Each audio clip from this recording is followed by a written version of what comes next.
Hello and welcome to an eerily quiet Sepang International Circuit in Malaysia, with the birds singing quite happily and content on the grandstand to my right hand side. And I imagine that's because MotoGP is back tomorrow. 2022 officially starts at 10 a.m. local time when a two-day test gets underway. It's Jack Appleyard and Simon Crafar here to talk you through what to expect over the weekend, and we'll be here, of course, not only in Malaysia, but also when we go to Indonesia for the very first time next weekend as well. So plenty of MotoGP action coming your way over the next week to 10 days. And Simon, before we get stuck in and talk through what we can expect from all 6 manufacturers over the weekend, how good is it to be back? I've been really looking forward to it.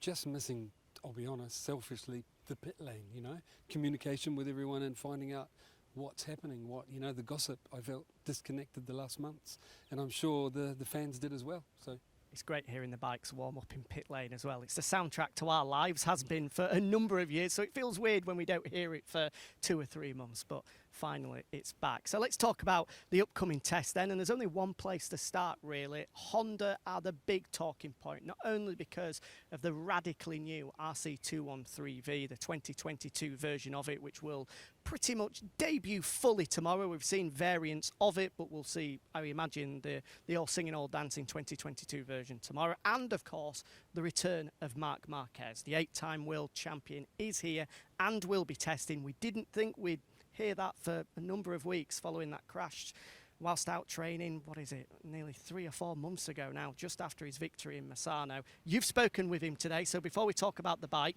what sort of a mood is he in? What did he have to say? Well, that's an interview that's worth keeping an eye out on the website, because Mark said your vision is either right or it's not, and he said it's right. So he's pretty much 100% about his vision.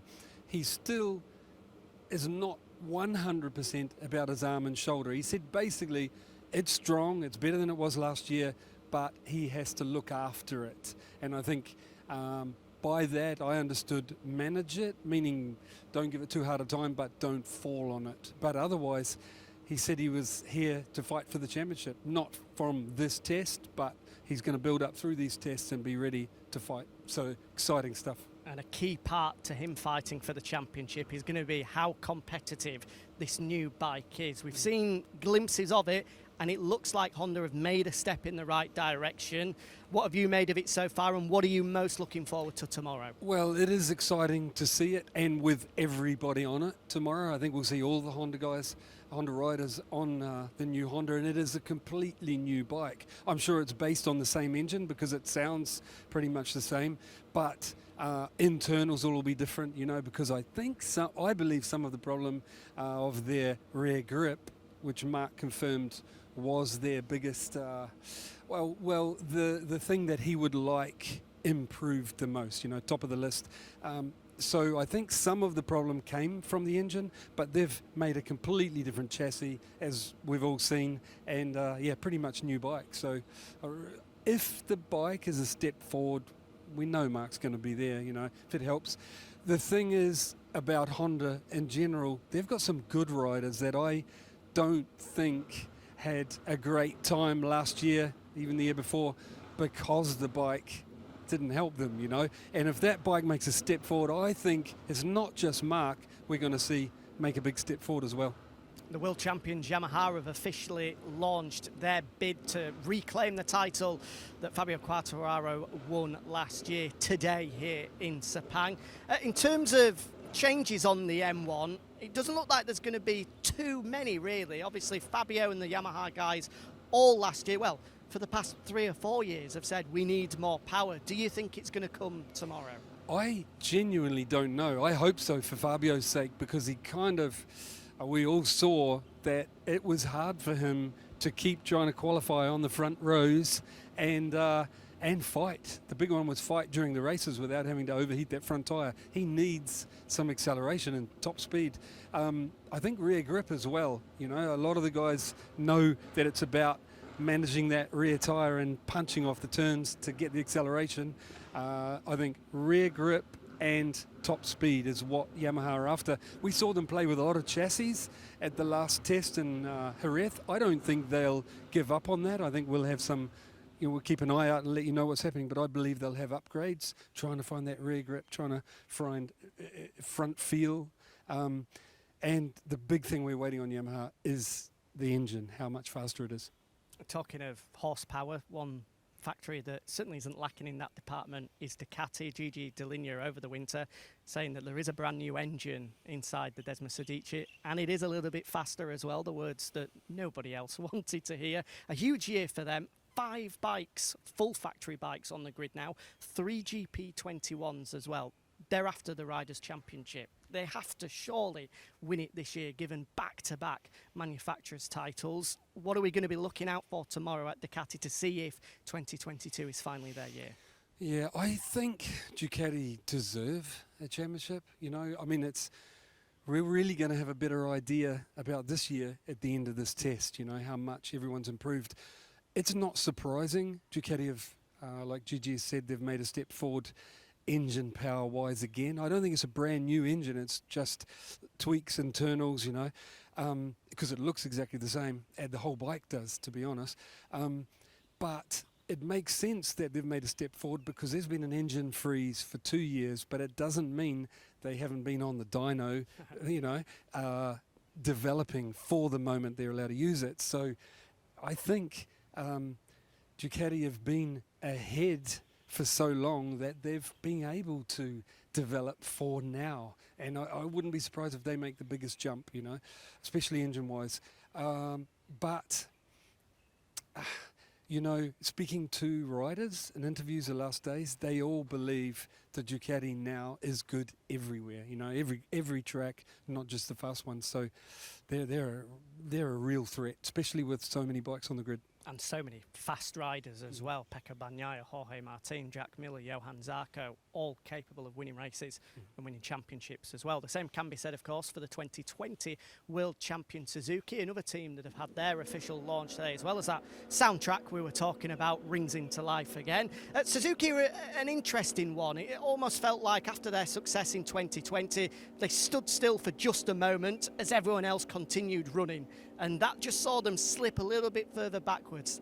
Do you think over the winter they're going to have been able to catch up again? I think that's a really good description because they had a good bike in 2020 and Joan Mir and Alex rode it well. They just didn't come out with that device, I think was the biggest thing to help them get that acceleration off the turns, lower centre of gravity and get the acceleration that everyone else was getting, and that made the job too hard for their riders last year. I really think that's what it was. They will still be developing that device because it takes a good 12 months for them to work well, to lower at the right speed, the right time, and to come back and engage on the brakes at the right time without upsetting the braking. So I think they'll still be working on that, but they are one of the few that don't complain about rear grip. They've got really good rear grip and they seem to keep the tyre going right to the end of the race, which is huge. Not many manufacturers can say that. I think that's a strong point of them. The bike seems to turn, like the inlines do, the Yamaha and Suzuki. They just also need some straight line speed, like the other inline, the Yamaha. So it really comes down to how they've developed that device and how they've developed the engine. KTM, it's a new era for them in 2022 with Francesco Guidotti coming across from Pramac Racing. You've actually spoke with him today, a feature interview that you'll be able to see in After the Flag over the weekend. You don't want to miss that. Guidotti, as charismatic as ever, a brilliant guy. Is he the final piece to the puzzle, do you think, for the Orange Factory? Yeah, it sounds like they've taken on Guidotti, who all of us in pit lane, I've got to say, love the guy. Yeah, that is the right word. He's so good at communicating with people, engaging. He listens to you, you can tell. A really likable fella. And I think they've brought him in to manage people, to get the best out of people, keep people happy. And it really makes sense, because KTM push really hard on the technical side. They obviously believe they were missing a little bit on the human side, to get the best out of everyone. So, yeah, good luck to them and good luck to Francesco Guidotti, because like you said, you know, we both agree, lovely guy. KTM, I think that they really aren't far away. There's complaints of rear grip, like a few of the different manufacturers, Yamaha and KTM, punch off that turn, you know, the bike spinning up, and managing that front tyre, you know, because they had an advantage on the brakes when they had the hard front that most other people didn't love, you know, but the KTM could use it to their advantage. When it left, their advantage did as well. And they did an awesome job of figuring out how to use the softer tyre. That was their job. They did it, but they still don't have that advantage on the brakes. So if it's spinning on the exit and no advantage on the brakes, it's not good. But I just think that KTM aren't far away, because like in Mugello, they made a couple of tweaks, you know, chassis, and won the next two, second and then won Catalunya, you know, with Oliveira. So I think they can do it again if they just find the direction. As it always is in MotoGP, it's those fine margins that really make the difference. And talking of fine margins, Aprilia, we were talking to Romano Albiciano on Wednesday, because Aprilia, the only factory that have really sort of unveiled their 2022 bike early. Of course, having concessions allowed them to take part in the shakedown test on Monday, Tuesday and Wednesday. And he described their new bike as having a house and moving it 2 inches to the right. It's not a huge difference, but you have to change wires, nuts, bolts, everywhere as a result of it. But from what we've seen so far, both Aleix and Maverick Viñales, another person that we caught up with for a feature interview, again, well worth listening to in After the Flag, both seem pretty happy. Aprilia was one I'll be watching with interest here to see how it works out, because they haven't been held back because they've had concessions the last 2 years. So they had a brand new bike, and they've taken a while to develop that engine. And it seems like, speaking with Albiciano, who, like Romano, is the main engineer, and he believes the engine now is good enough to win. His riders say the throttle connection's good. Maverick, I sat next to, waiting for our bags to turn up, coming back from Misano, and he said, I passed Enea Bastianini at the end of the back straight. You know, he's on a Ducati. He said, I never did that on the Yamaha. The thing is fast. We just got to get it to tip in and turn how I want, you know, get it on its side quickly to get it turned so you can get the exit as well. What I'm saying is I think the Aprilia is close as well. And I really thought coming into here that maybe everyone will take a step forward and leave Aprilia behind, you know, when the freeze comes off. But looking at the Aprilia, they haven't stood still, have they? No, not at all. No kidding. That's the only bike I've seen since I've arrived here, because they had a one-day test 2 days ago. Yep. And we got to see the bike, you know, running and sitting in the pit lane. And you first notice the fairing. But then when you look at the bike, where the fairing bolts to, the chassis is different. It's narrower. And you think about that. Everything that bolts to that chassis is new. Sure, the engine inside, they've developed it, but it is the same engine. Everything that bolts to that engine is brand new. It's like he said, it's a brand new bike, just little tweaks. So impressive work. It'll be super interesting to see how the Aprilia goes. It's one of multiple storylines we can't wait to see unfold from 10 o'clock tomorrow morning. Myself and Simon will be back with you live at 2 o'clock local time here in Sepang to bring you everything we've seen throughout the first morning of action, and then 5:30 local time again here in Sepang. After the Flag will be live. Matt Burton, Lewis Sotheby in Barcelona, with myself and Simon here in Sepang, getting all the news, all the views. It's the only place to be fully abreast of the first day of MotoGP action in 2022. Thanks for joining us.